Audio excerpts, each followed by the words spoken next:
एक छोटे से गांव में शिवराम नाम के एक किसान रहते थे। वह मेहनती और ईमानदार व्यक्ति थे। उनका सपना था कि उनका बेटा रोहित एक बड़ा आदमी बने और गांव के लिए गर्व का कारण बने। परंतु परिस्थितियां और विचारधाराएं अक्सर सपनों के रास्ते में बाधा बन जाती हैं। रोहित का बचपन बड़ा ही संघर्ष भरा होता है। शिवराम ने अपने जीवन भर की मेहनत से एक छोटा सा खेत तैयार किया था। वह सुबह से शाम तक खेतों में काम करते और इस उम्मीद में जीते थे कि रोहित पढ़ाई में आगे बढ़े।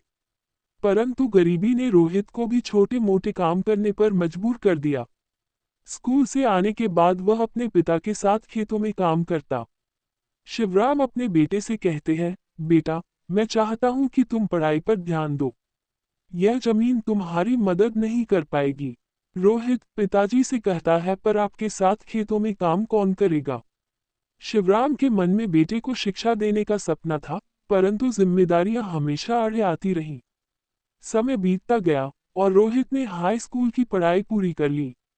शिवराम ने अपनी सारी बचत रोहित की आगे की पढ़ाई में लगाने का फैसला किया। रोहित पिताजी से कहता है, मुझे आपकी मेहनत देखकर तकलीफ होती है। मैं शहर जाकर नौकरी कर लूंगा। शिवराम कहने लगे, नहीं बेटा, तुम्हारी पढ़ाई ही हमारा भविष्य बदलेगी। रोहित शहर चला गया और गांव में शिवराम अकेले रह गए। शहर में आकर रोहित ने कॉलेज में दाखिला लिया। वहां की तेज रफ्तार जिंदगी और आधुनिक माहौल ने उसे प्रभावित किया। परंतु अपने पिता की मेहनत याद कर वह हमेशा खुद को संयमित रखता। रोहित के दोस्त हमेशा रोहित से कहते, तुम हमेशा इतने गंभीर क्यों रहते हो? रोहित कहने लगा, मेरे पिता गांव में अकेले मेहनत कर रहे हैं। मैं उनके सपने को पूरा करना चाहता हूं। इस बीच शिवराम की उम्र बढ़ रही थी और खेतों में काम करना मुश्किल होता जा रहा था। साथ ही पूरे परिवार की जिम्मेदारी रोहित पर आ जाती है। कॉलेज खत्म करने के बाद रोहित को एक बड़ी कंपनी में नौकरी मिली। उसने अपने पिता को ये खबर दी। रोहित पिताजी से कहने लगा, अब आपकी मेहनत खत्म। मैं आपको अपने साथ शहर ले जाऊंगा। शिवराम बोले, बेटा, मैं गांव छोड़कर नहीं जा सकता। ये मिट्टी ही मेरा घर है। रोहित ने कहा, ठीक है, मैं भी यहीं रहकर कुछ कर लूंगा। रोहित ने गांव में ही एक नई टेक्नोलॉजी के जरिए खेती करने का सुझाव दिया।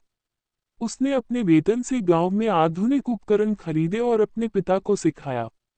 गांव में नई तकनीक से खेती होने लगी, जिससे शिवराम की मेहनत कम हो गई और उत्पादन बढ़ गया। अब गांव के अन्य किसान भी रोहित से सीखने आए। शिवराम अपने बेटे से कहा, बेटा, तुमने जो किया है उससे मुझे गर्व है।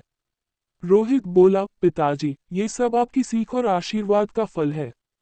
गांव की अर्थव्यवस्था सुधरी और शिवराम रोहित की जोड़ी पूरे इलाके में मशहूर हो गई।